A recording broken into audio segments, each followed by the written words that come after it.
Estão me ouvindo, né? Eu estou ouvindo tudo bem aí. Pronto, ótimo.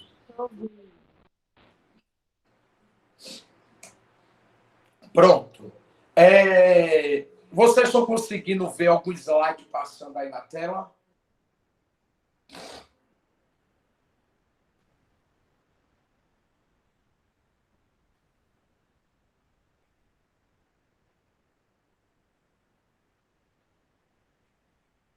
Não, né?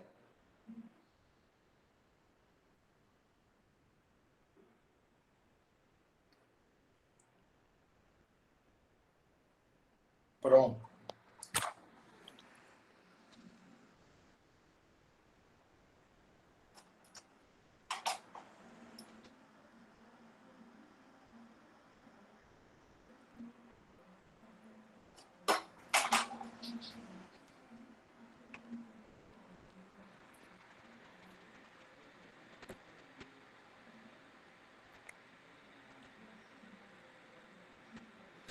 Então, eu vou tentar colocar aqui a tela do aparelho para vocês poderem ter uma ideia mais ou menos do que vamos estar discutindo nessa aula. Ok? Tá aí as práticas pedagógicas dentro do contexto escolar. Estou aqui falando um pouco sobre as minhas formações. Acredito que muitos já sabem. Sou licenciado em Pedagogia e Geografia, especializado em Gestão Escolar e Coordenação Pedagógica, Gestão Pública e Metodologia do Ensino, Geografia e História. Pronto. Falando da questão da organização da educação no Brasil, nós sabemos que a educação no Brasil ela se organiza das seguintes formas, seja elas em níveis da educação básica, né, que corresponde às etapas da educação infantil, do ensino fundamental e do ensino médio, com as suas modalidades na educação especial, educação de jovens e adultos e educação profissional e técnica, ok? Hoje, a maioria das escolas que corresponde à questão da educação profissional e técnica está voltada ao ensino médio e que hoje tem a maior responsabilidade de voltada ao Estado do que ao município, apesar que o município também, às vezes, né, eles têm algumas instituições voltadas à questão da educação profissional e técnica, mas a responsabilidade maior é voltada ao Estado.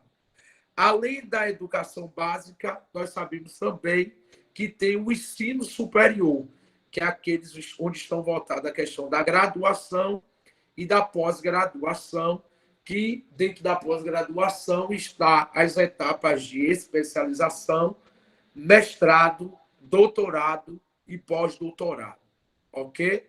Entendendo que tem o mestrado acadêmico e o mestrado profissional, que isso vai ficar à escolha do integrante, a qual ele vai decidir dissertar, né, uma tese dentro do seu mestrado, ou voltado para a sua área profissional, ou no intuito acadêmico, ok?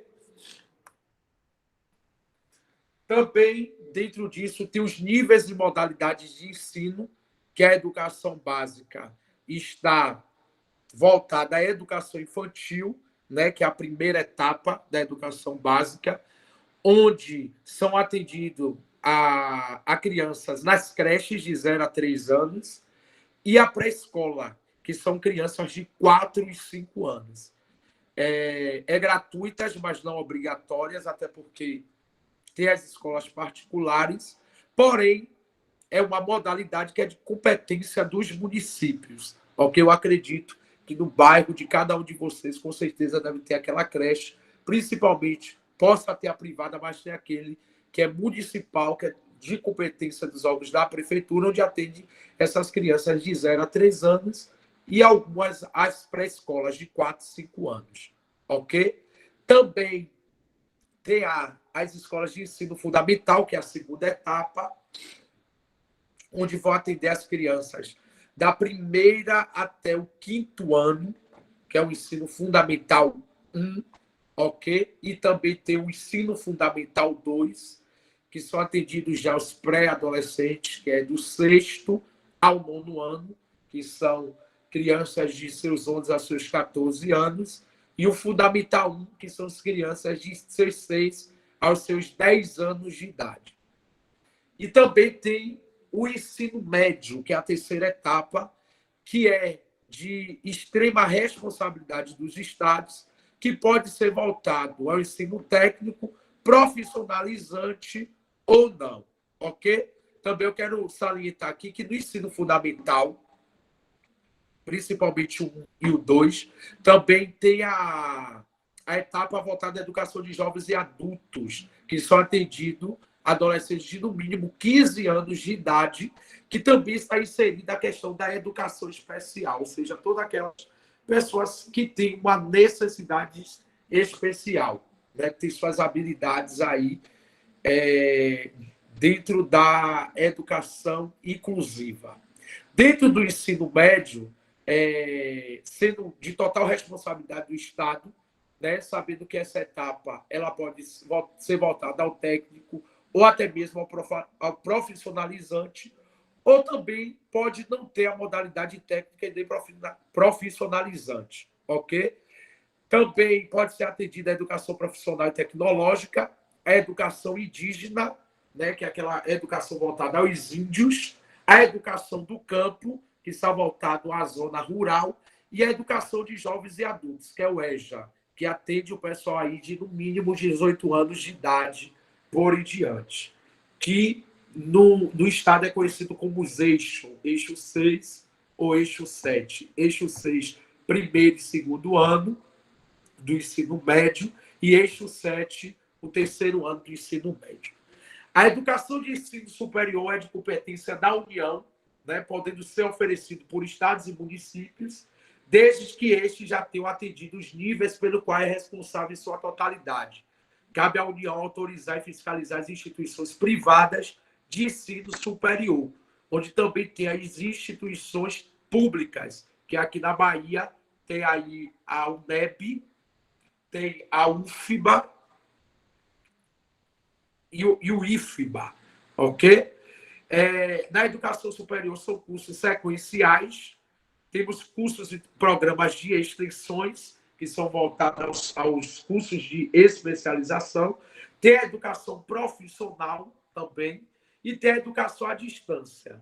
A graduação, o cidadão pode optar por 3 tipos de graduação, seja ele bacharelado, licenciado ou formação tecnológica. A pós-graduação são divididas em lato sensu e estrito sensu, lato sensu especialização e MBAs, ok? E estrito sensu, que são os mestrados, doutorado e pós-doutorado.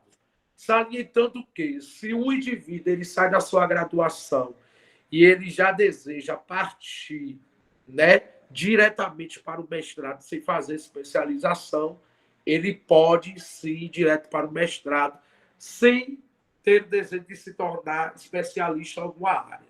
É recomendável que ele faça uma especialização dentro da área que ele deseja cursar o seu mestrado, para que ele possa ganhar uma bagagem maior, para ele não ficar um pouco perdido mediante a sua construção de projetos dentro do mestrado, ok?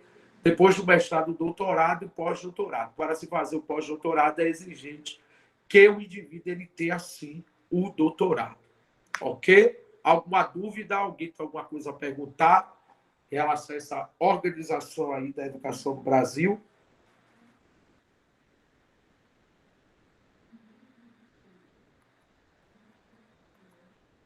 Posso seguir?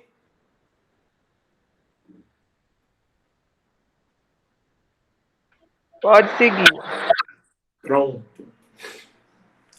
Eu coloquei aqui um organograma para onde nós vamos conhecer as questões das estruturas escolar, ok? Nós vamos agora nos salientar todos os profissionais que realizam o seu trabalho dentro de uma instituição escolar.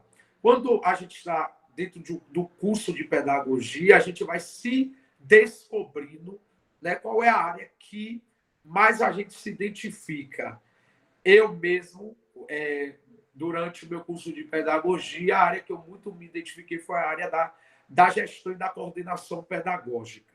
Outros vão para a área da docência, outros já se verem mais voltados na área da educação inclusiva e especial, alguns outros já se vêem dentro da área da supervisão, ou dentro da pedagogia empresarial, da pedagogia hospitalar, e por aí vai. Ok? Então, nesse momento aqui é o momento onde vocês vão perceber onde vocês mais se identificam.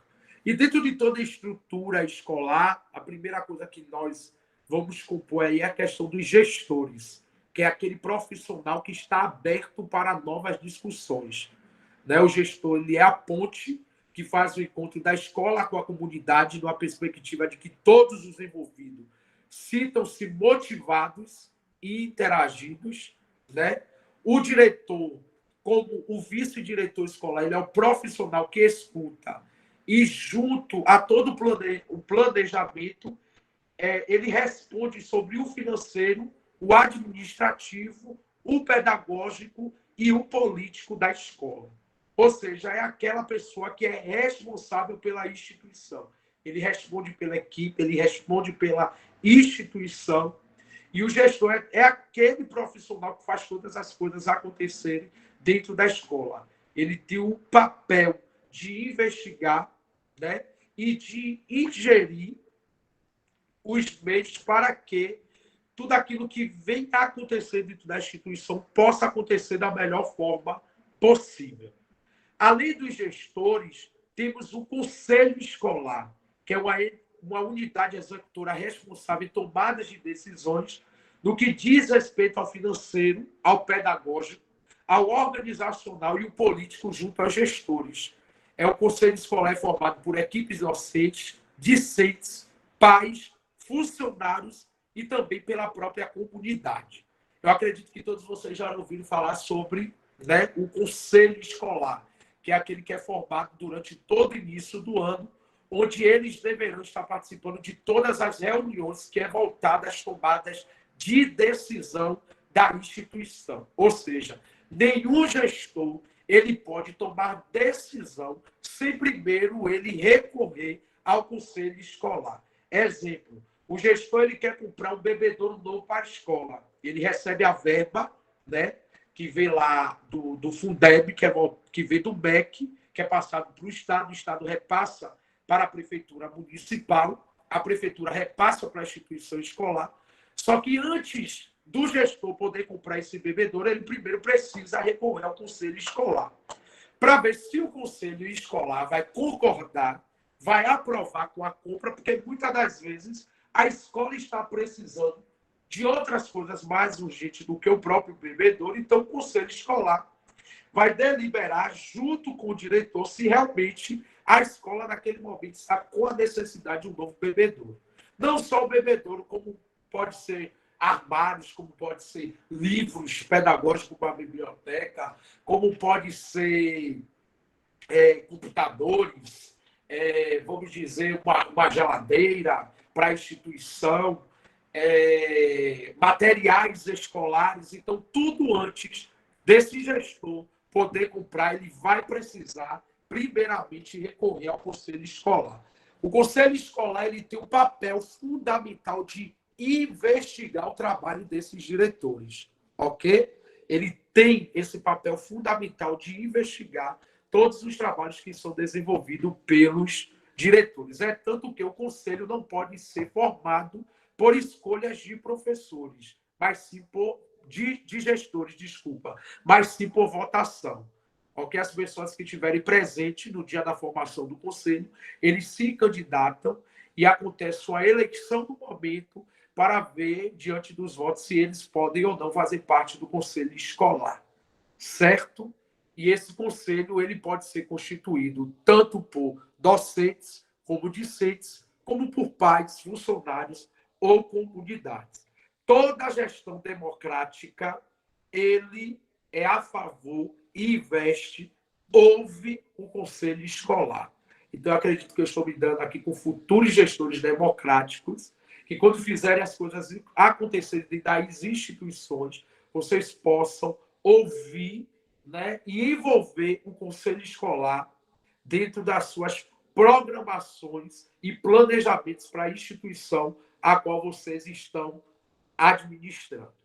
Além dos gestores do conselho escolar, a estrutura escolar ela também é formada por secretários, né? Que é aquele profissional responsável pela organização documental da escola, que responde pela escola na ausência dos gestores. Ou seja, o diretor e o vice-diretor precisou se ausentar para participar de uma reunião da Secretaria Municipal de Educação, que fica responsável pela escola nesse momento é o secretário escolar, porque o secretário escolar faz parte da gestão da escola. Além dele ficar responsável da ausência dos professores, ele é dos diretores, ele é o responsável pela organização documental de toda a instituição. Então, histórico escolar, atestado, transferência, qualquer outro tipo de documentação voltado à questão escolar é de extrema responsabilidade do secretário. Além de termos o secretário, nós também temos o coordenador de turno. O coordenador de turno, que não é o coordenador pedagógico. Precisamos salientar isso. O coordenador de turno ele é o profissional responsável pelo bom andamento da escola em relação ao regimento interno e do controle da disciplina dos alunos. Muitas das vezes é aquele que fica responsável, né, por manter a ordem dentro da escola naquele turno a qual ele está atuando. Além do coordenador de turno, tem o coordenador pedagógico, que já é o profissional responsável pelo apoio pedagógico a partir das orientações dadas do supervisor, ou seja, é a ponte que faz a encontro do professor com o supervisor. Ou seja, tem o supervisor, que é o profissional responsável pela proposta pedagógica e planejamento das atividades, que envolve o processo do ensino e aprendizado da escola. O coordenador ele vai trabalhando em cima daquilo que foi proposto durante o início do ano letivo para fazer as coisas acontecerem dentro da escola. Hoje, a maioria das escolas ela não tem um supervisor e um coordenador. Hoje, o coordenador pedagógico ele já atua como supervisor também. Né? O próprio coordenador ele já trabalha como supervisor, certo? Então, quem for atuar aqui como coordenador, principalmente dentro de um órgão público, vocês, muitas das vezes, além de fazer a função de coordenador pedagógico, você também vai fazer a função de supervisor, que é quase a mesma coisa, trabalho de forma direta, e todo o trabalho, tanto do supervisor como do coordenador, é voltado mesmo extremamente ao pedagógico da instituição. Além disso, tem os auxiliares administrativos, que são aqueles funcionários que é voltado ao apoio ao secretário no preenchimento de documentos e também voltado ao atendimento ao público, ou seja, aquele que auxilia o secretário dentro da secretaria escolar e que faz os atendimentos aos pais e aos alunos quando forem necessários.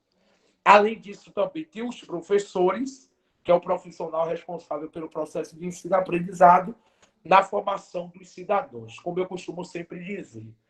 Coordenador a gente vai estar, gestor a gente vai estar e a gente se forma, querendo ou não, para sermos professores, ok?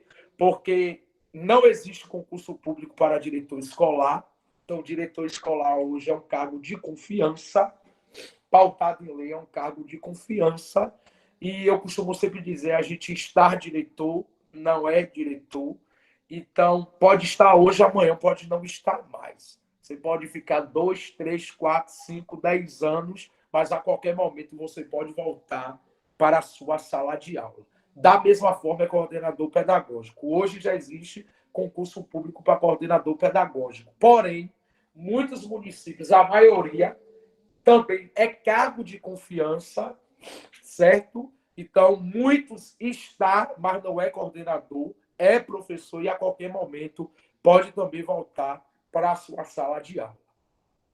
Tem os bibliotecários, que cumpre e faz cumprir o regulamento de uso da biblioteca, assegurando a organização e o funcionamento, né, de toda a biblioteca, e também a biblioteca faz parte da estrutura escolar. E também tem os terceirizados, que hoje muitos municípios estão trabalhando com empresas terceirizadas, onde muitas das vezes são os profissionais que respondem, né, aos gestores, supervisores, coordenadores, secretários, bibliotecários da área da limpeza, manutenção, segurança e alimentação dentro da escola, ok?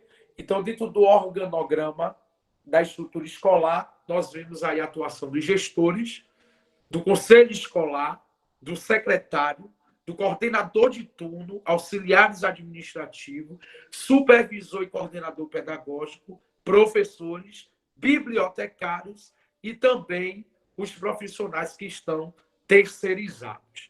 Alguma dúvida em relação a isso? Não. Quem aqui já teve contato direto com a escola? Alguém aqui já atuou como professor, como monitor de algum projeto municipal, ou estadual, até mesmo federal, que teve o acesso à escola? Alguém aqui? Eu já. Luciana Tavares. Diga aí um pouco da sua experiência. Então, eu fui professora de educação infantil. Na época tinha uma...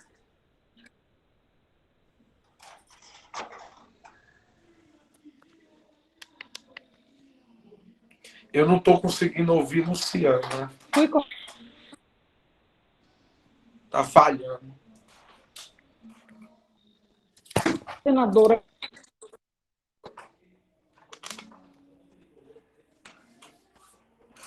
Vocês me ouvem? Estão ouvindo? Está falhando. Agora sim, agora sim. Então, eu atuei na educação infantil durante um grande período da minha vida, porque eu fiz magistério, né? Um período não tão longo, mas um período satisfatório. Um pouco de estágio em 6º e 7º ano, que a gente tinha adicionais. Fui coordenadora do TOPA, Todos pela Educação, e fui supervisora escolar também, do poder público do nosso município, em Lauro de Freitas. E na Escola de Educação Infantil, eu atuei em serviço público e privado. Essa é a nossa experiência. Perfeito. Eu sou do magistério, viu? Pronto. Rapaz, quem fez esse magistério fala muito bem, viu? Muito bem mesmo. Exatamente. Isso é o magistério está dentro da formação técnica do antigo ensino médio. Do antigo ensino médio, E que, para falar a verdade, o magistério está hoje para alguns cursos de pedagogia, viu? A gente tem a mesma base, a mesma fundação. Isso. E hoje já é existente até mesmo dentro de algumas grades curriculares, dentro da formação da pedagogia, algumas disciplinas como estatística, né, como metodologia didática, que veio do curso do magistério. Sim, né? Sim. E muitos alunos que hoje estão ingressados dentro da graduação, que fez o magistério, quando pega essas disciplinas, eles sempre trazem boas experiências de quando eles cursaram. Exatamente. Essas disciplinas. É didática. Só magistério de milhões. Perfeito, perfeito. Pronto. Mais alguém aqui? Mais alguém já teve esse acesso?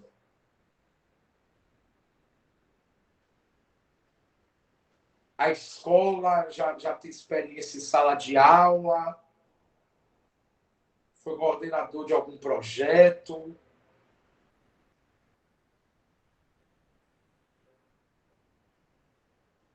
Não? Eu tô vendo gente aqui que tem experiência com escola. Jimmy tá atuando hoje, ou ela não tá ouvindo? Eu já tô me metendo. Ângela, não sei se a Ângela tá aqui, mas a Ângela foi professora também de escola de educação infantil, na escola privada. Não sei se está aqui agora. Boa noite. Boa. Eu tenho experiência assim, tanto com Maricéia. educação, Maricéia, sim, tanto Isso. com educação infantil, quando com o ensino fundamental, com jovens e adultos. Hum, Eu trabalhei no município aqui em Lauro de Freitas, né, com a turma do Topa, com, hum. com a turma de jovens e adultos também, alfabetização de jovens e adultos e alfabetização de idosos, Perfeito. tanto na rede pública como na rede privada. Ok. Hoje atua como professora, Maricéia? Hoje, atualmente, esse ano não, mas até 2019 sim, né, porque veio a Covid e eu mudei de área, né, fiquei os 2 anos que teve a Covid ainda lecionando, mas como estava parado, né, a gente estava como se fosse um recesso. E esse ano de 2022 eu mudei um pouco de área, mas no ano que vem eu pretendo voltar para a área da educação. Pronto. Quando você estava, vamos dizer, em sala de aula, o conselho, vamos dizer assim, o colegiado era participativo nas ações da escola ou tinha dificuldade de inserir esse colegiado nas tomadas de decisões que era votado pela gestão escolar? Não, era inserido sim. Tinha as reuniões, né, com o colegiado, onde a direção da escola passava, né, todos os parâmetros propostos, né, durante o ano, e assim tudo era discutido, entendeu? Tudo era analisado e discutido com o colegiado. Tudo de comum Entendi. acordo. Entendi.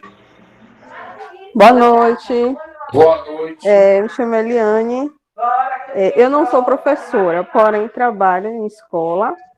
Trabalho na escola de educação infantil, no administrativo, porém a gente faz um pouquinho de tudo. E tive as experiências de ficar em sala de aula com algumas crianças.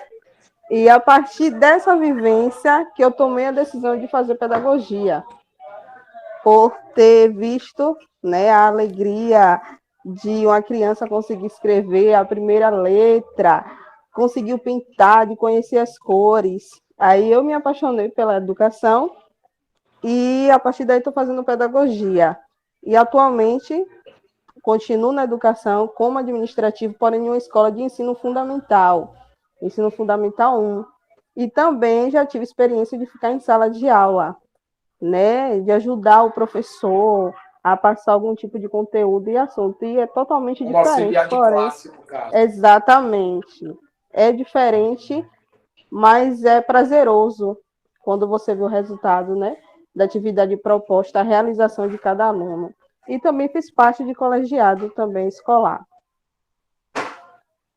Perfeito. A sua atuação no colegiado era participativo nas tomadas de decisões da instituição? Sim, sim. Sim, nas duas escolas eu fiz parte, sim, do colegiado escolar. Participava das reuniões, das tomadas de decisões, né? Já quando elas prestavam as contas, né, de tudo que foi realizado, também já Perfeito, participei. perfeito, perfeito. Essa questão de mais alguém aí gostaria de deixar sua experiência? Tem alguém aqui que na condição de mãe ou de pai? Jimmy, estou gripada com garganta ruim, estou de ouvinte hoje. Tenho sim experiência em sala de aula com educação infantil e ensino fundamental como estagiária. Na parte administrativa também tenho experiência como agente de educação em Salvador e trabalhava muito a questão da comunicação entre aluno e família. Perfeito, perfeito, perfeito. Essa questão da atuação do colegiado é algo que eu estou batendo muito aqui na aula hoje, é pela questão de muitas das vezes a gente perceber a dificuldade da atuação do colegiado nas tomadas de decisões dentro da instituição escolar.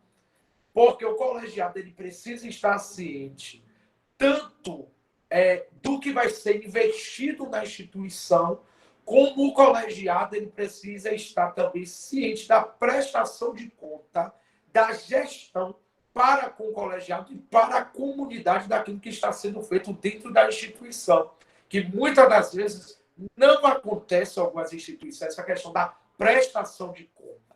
Assim como todo ano, o município, né, tem Luciana aí que como vereadora ela pode responder, a prefeita, juntamente com os vereadores, eles precisam prestar conta ao município de tudo aquilo que foi realizado durante todo o ano para que as contas possam ser aprovadas. Da mesma forma, isso acontece dentro de uma instituição escolar. Assim como o colegiado ele entra para saber de que forma esse dinheiro vai ser investido, o colegiado ele também precisa exigir da gestão que ela preste conta à comunidade escolar de todos os trabalhos que foram realizados durante o ano letivo, certo? Onde houve a participação deste colegiado. Ok? É importante vocês ficarem cientes disso, certo? Para que lá na frente, quando vocês estiverem até atuando como gestores ou até mesmo como professores dentro de uma instituição, vocês possam fazer as devidas cobranças à gestão, né? Para que tanto o professor, você quanto o professor, como a comunidade, possa ser participativa nas tomadas de decisão dentro da escola. Onde muitas das vezes vocês também vão perceber que é necessário ter a participação da comunidade escolar. O projeto político-pedagógico, que é aquele documento que precisa todo ano ser renovado pela instituição, né, que é o projeto, que é o documento norteador do que vai ser trabalhado na escola durante o ano letivo, e também o regimento escolar, que também precisa ser atualizado todo ano. E esses documentos precisam ter a participação da comunidade escolar. Ok? Voltado à questão das práticas docentes, tanto da educação infantil como do ensino fundamental, a gente precisa entender que a educação infantil ela é voltada muito à questão da vivência, seja ela tanto em sala de aula ou em qualquer outro espaço de interação social, onde as crianças elas nos mostram e nos ensinam diferentes maneiras e situações que a levam a aprender. A gente vai perceber muito isso dentro das nossas práticas docentes, dentro da educação infantil. Diante dessas ações que nos fazem refletir sobre o método de avaliarmos, vamos percebermos que, como educador, não devemos agir como dono do saber. Isso é importante salientarmos e nem avaliar nossos alunos para satisfazer as nossas vontades profissionais. E descobrimos que, através de gestos singelos, inocentes e espontâneos, o saber surge como um aliado para uma construção de conhecimento, proporcionando assim uma aprendizagem. Todos nós sabemos que a aprendizagem na educação infantil é algo processual. Não tem como a gente exigir que na educação infantil, com a criança, ela tenha o mesmo processo de aprendizado como a criança do Fundamental 1 ou do Fundamental 2. É um aprendizado processual que precisamos dar tempo ao tempo para que as coisas possam estar acontecendo. Ok? No momento de interação, é o momento ideal para que se haja uma avaliação dentro da prática pedagógica da educação infantil, que temos a percepção clara de que a expectativa do professor não pode corresponder às formas peculiares e próprias de a criança responder às situações, e que o acompanhamento do processo de construção do conhecimento se dá pela observação e reflexão permanente sobre as manifestações dessas crianças. Ok? O ato de reflexão sobre a criança é a observação atenta, a curiosidade sobre a manifestação dessas crianças. É importante que o professor trabalhe em cima das suas práticas docentes voltada às curiosidades que essas crianças têm dentro de sala de aula, para que possa perceber ou descobrir os meios a qual elas estão inseridas.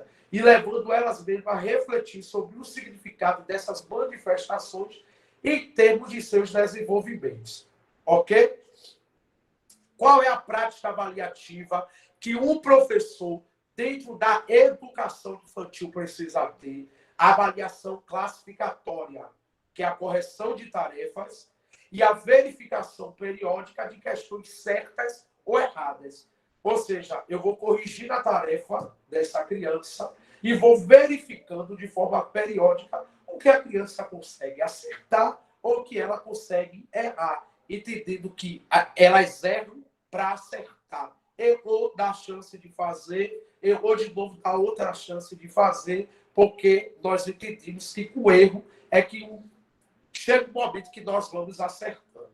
Além de vir a avaliação classificatória, dentro das práticas docentes da educação infantil, vai vir a avaliação mediadora, que é a avaliação de análise das manifestações dos alunos em situações de aprendizagem e também que vem a intervenção educativa, ou seja, eu vou observando as práticas dessa criança dentro das situações, aos contextos a qual elas são inseridas, ok? De que forma ela pinta, de que forma ela desenha, de que forma ela escreve, o que a criança consegue desenvolver com papel em branco, eu posso avaliar essa criança dentro dessas atividades a qual elas estão realizando durante o seu dia a dia. Negações que se perpetuam na educação infantil. A criança ela não é considerada como centro da ação avaliativa, é importante salientarmos isso. O educador não reflete teoricamente sobre as possibilidades das crianças em termos de estágio de desenvolvimento, como os registros de avaliação não se referem à criança em termos de seus desenvolvimento pleno. Fundamentalmente, um ambiente livre de transações, limitações e com educadores disponíveis certamente para acompanhar e oportunizar vivências enriquecedoras facilitará para o ensino-aprendizagem prazeroso e construtivo. Eu sempre, quando tenho a oportunidade de falar para os professores de educação infantil, aproveite, né, os pensamentos prévios de seus alunos para vocês poderem elaborar suas aulas. Mediante os conhecimentos prévios existentes dentro desses indivíduos, por que eu não desenvolver as minhas práticas pedagógicas mediante aquilo que eles já têm o conhecimento para melhorar e dar um gosto para eles poderem a cada dia ir para a escola de uma forma mais prazerosa, de uma forma mais interativa, a fim de participar de suas aulas sem se sentir enfadado e sentir que a aula está enriquecedora mediante aquilo que eles estão desejando aprender. Então, todo professor que se torna pesquisador e ele busca se tornar um ambiente livre e enriquecedor mediante aquilo que ele quer desenvolver em sala de aula, para a criança se torna o ensino prazeroso e para ele vai ser prazeroso também e para as escolas todos os dias para ouvir aquele professor. Então, precisamos entender que a criança não é considerada como centro da ação avaliativa. Eu avalio essa criança de uma forma mediadora e classificatória, corrigindo suas tarefas, verificando de forma periódica aquilo que ela acertou, aquilo que ela errou e analisando as suas manifestações das situações de aprendizado dentro de sala de aula. Ok? Alguns aspectos para avaliar essas crianças dentro da educação infantil durante todo o processo avaliativo. Precisamos entender que surgem alguns aspectos que se podem observar e, a partir daí, nós vamos avaliando. Primeiro, aceitar a crítica dos companheiros. Segundo, se constrói a própria identidade, né? Quando eu vou trabalhando durante todo o processo avaliativo, vai surgir desses aspectos que a gente pode observar e daí avaliar. Que, além das críticas dos companheiros, eles construem suas próprias identidades, nós vamos inserindo ele no mundo que os cerca, humanizando no processo de solidariedade, reconhecer a ordem do crescimento humano, apresentar noções de direção, identificar seres animais e inanimados, identificar e discriminar nas palavras sons iniciais, mediais e finais. Esses aspectos conceitos foram retirados de ficha de acompanhamento de instituição de educação infantil. Vocês vão ver lá alguns aspectos de que forma vocês podem avaliar dentro das suas práticas docentes aos seus trabalhos voltados dentro da educação infantil. Os elos da corrente, ou seja, observações e reflexão, é uma forma que poderíamos vislumbrar esse acompanhamento reflexivo sobre ações de cada criança. Dando a oportunização para o professor de explorar objetos ou vivências de situações a qual essa criança está inserida, repetir ou variar a exploração de objetos ou situações a qual essa criança está vivenciando diariamente dentro das suas práticas escolar ou domiciliar, e trazer a introdução de novos objetos ou situações que vão proporcionar o estabelecimento de relacionamento com os conhecimentos prévios que essas crianças já têm inserido diante de ti. Ok? É importante dar às crianças a oportunidade de dialogar, de refletir, porque muitas das vezes o professor só quer falar, e não entende que muitas das vezes a criança também quer se expressar, como eu já ouvi alguns professores mandar a criança calar a boca na hora que essa criança quer se expressar, e isso não é bom. Deixa a criança extravasar, colocar para fora tudo que ela quer colocar para fora. Escute essa criança, que muitas das vezes a fala dessa criança tem alguma coisa a contribuir para a sua aula do dia ou para o seu planejamento que pode ser feito para a aula posterior a que você está desenvolvendo. Ok? Que possamos criar um espaço de conhecimento social, de conhecimento físico, de conhecimento lógico-matemático, de conhecimento de espaço temporal e de representação e desenvolvimento motor. Certo? Eu já tive a oportunidade de trabalhar com a educação infantil, não me identifiquei. Digo a vocês que fiquei na sala uma semana. Na outra semana eu já pedi para sair, porque eu não me identifiquei. Acho muito bonito com quem se identifica com a educação infantil, porque é a base. É a base. Uma criança que não é estruturada no seu processo da educação infantil, ela não vai ter um bom estruturamento, uma boa base no ensino fundamental, piorou no ensino médio, mas toda criança que tem uma boa base na educação infantil, o ensino fundamental e o ensino médio para ela vai ser de excelência, porque ela cresce com a base estrutural para o seu processo de ensino e aprendizado. Quando ela não tem essa base, se torna um pouco complicado. Antigamente, a gente conseguia ver crianças que já saíam da alfabetização e ia para o primeiro ano lendo. Hoje, a maioria, a gente não consegue ver isso. A gente vai conseguir, muitas crianças só conseguindo ler lá no terceiro ano do ensino fundamental. Alguns vai chegar no 5º ano sem saber ler, sem saber escrever. Não se assuste, não se apavore, para quem ainda não tem essa realidade de sala de aula, não se assuste, não se apavore. Infelizmente, é a nossa realidade. Entende? É por isso que muitas das vezes a escola precisa agregar essa questão da parceria escola e família para poder extrair desses alunos, né, o foco para essa questão da leitura e da escrita. Porque não é só entregar responsabilidade para a escola, onde a família precisa se conscientizar que eles precisam estar, muitas das vezes, inseridos dentro dessas práticas pedagógicas que são desenvolvidas pelos professores em sala de aula. Como eu estava dando uma aula semana passada e estava dizendo, escola faz escolarização, família faz educação. Escola ensina português, matemática, geografia, história, ciências e por aí vai. Agora, a educação é papel fundamental da família e a escola só faz acrescentar, só faz colaborar. Mas hoje é necessário que a escola conscientize as suas famílias que é fundamental a participação dessa família dentro das práticas pedagógicas docentes para que as coisas possam começar a acontecer sobre esse indivíduo. Alguém tem alguma observação para falar, alguma fala a acrescentar?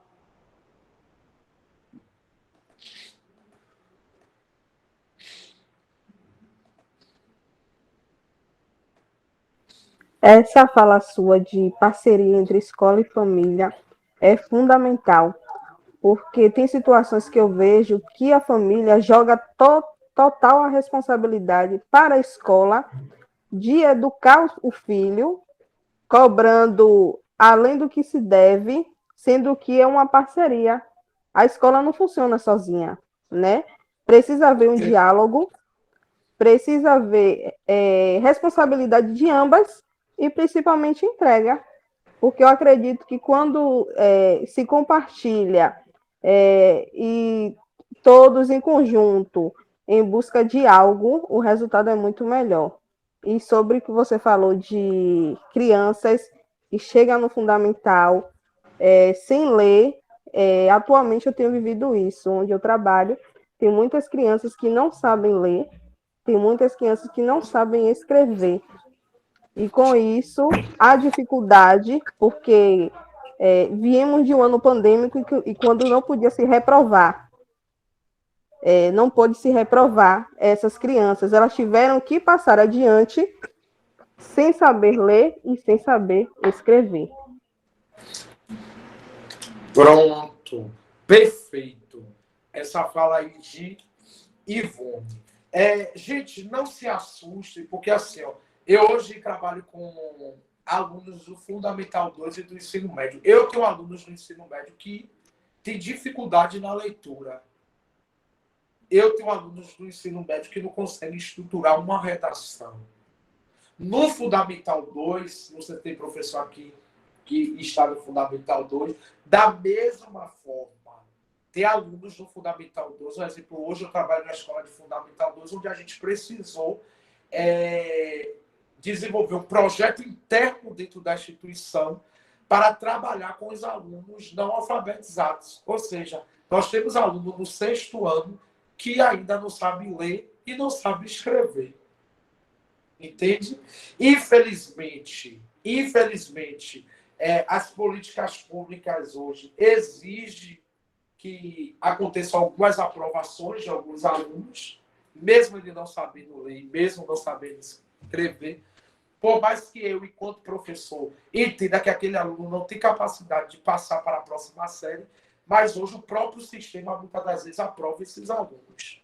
Então, não se assustem quando vocês chegarem a essa realidade escolar, onde vocês vão perceber essa necessidade. Por isso que eu sempre digo, os professores da educação infantil, eles precisam se capacitar e buscar base para desenvolver o seu trabalho, porque a educação infantil é a base fundamental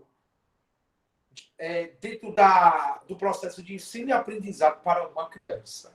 Se a criança ela tem uma educação infantil de qualidade durante o seu processo de ensino, ele vai conseguir se equilibrar tanto no Fundamental 1 ou 2, tanto no ensino médio.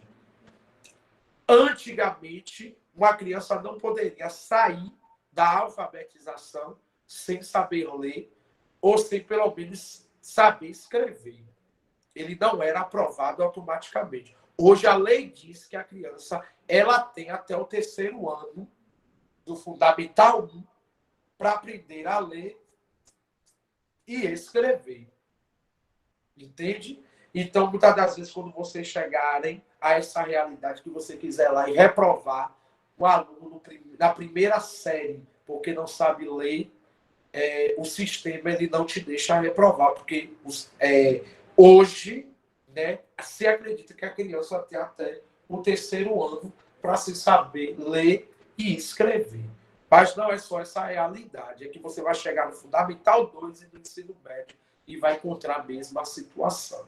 Ok? Então, cabe a gente buscar novas práticas docentes para se trabalhar em sala de aula. É importante que as nossas práticas sejam inovadoras, que possamos sair do contexto tradicional, conteudista, e possamos despertar nesses alunos o interesse de desenvolver as suas práticas dentro de sala de aula, alcançando os objetivos propostos, tanto pelo seu professor de sala de aula, tanto pelos objetivos determinados por seus alunos.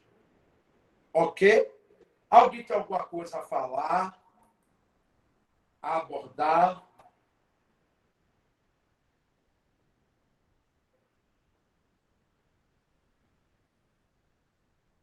Tem?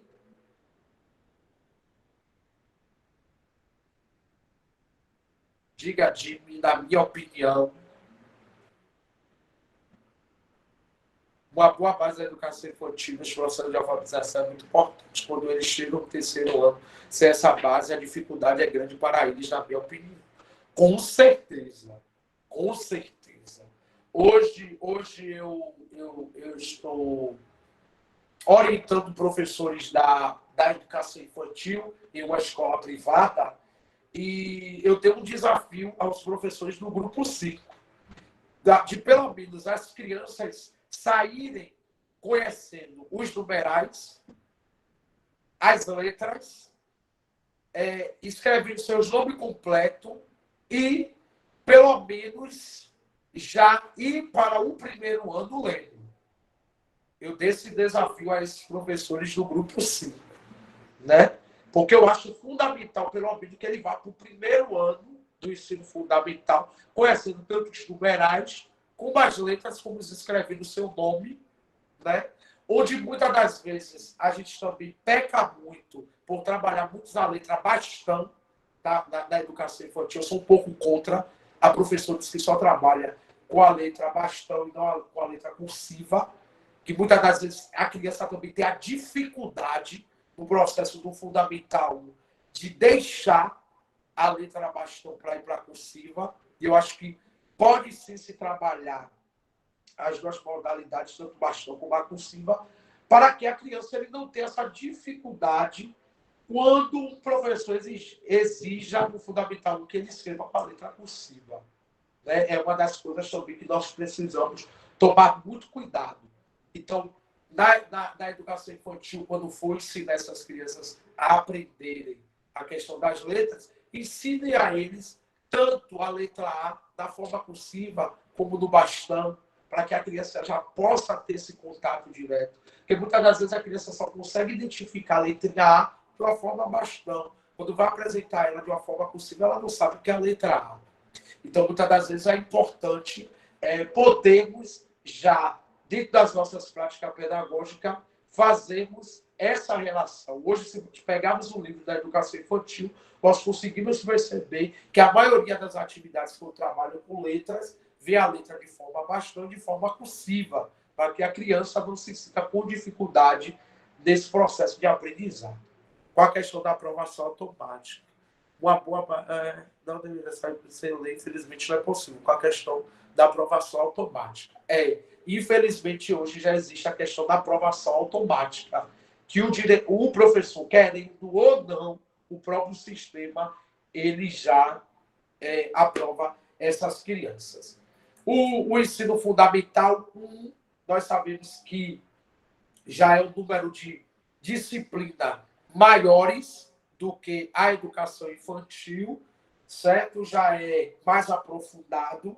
Ele está descrita essas alterações dentro da LDB, que é a Lei de Diretrizes Básicas da Educação Brasileira, que vai trazer algumas regulamentações, algumas leis que são pautadas, onde o professor deverá trabalhar dentro do seu processo de ensino e aprendizado dentro das suas práticas pedagógicas.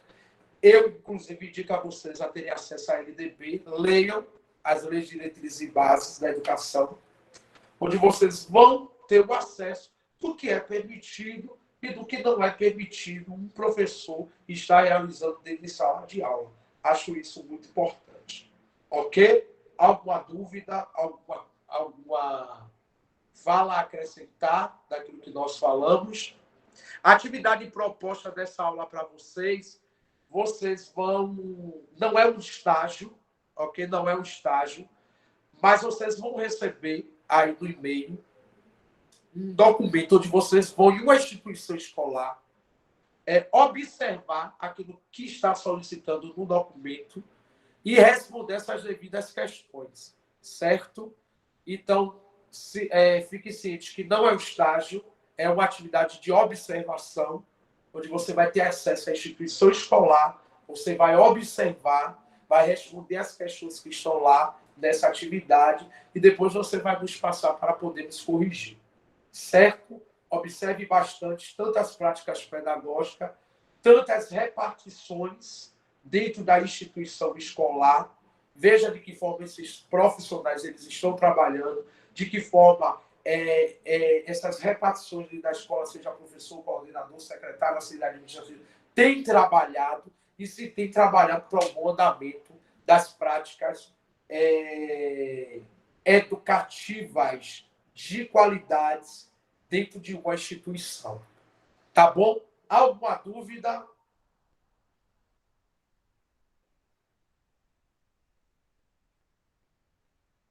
Alguma dúvida?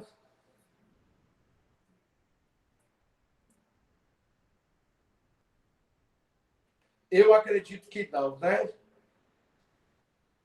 Todo mundo calado. Não, pronto. Qualquer dúvida, qualquer coisa, pede meu WhatsApp aí com o pessoal da instituição privada, eles passam, e aí vocês podem me enviar, e assim que possível eu vou respondendo, e se precisar de algum material, também eu posso estar enviando para vocês, e vai dar tudo certo. Tá bom? Façam essa atividade, nos envie, para que possamos estar avaliando a instituição que vocês visitaram. Tá bom? É só isso mesmo. E até o nosso próximo encontro, se Deus assim nos permitir. Certo? Certo, uma boa noite.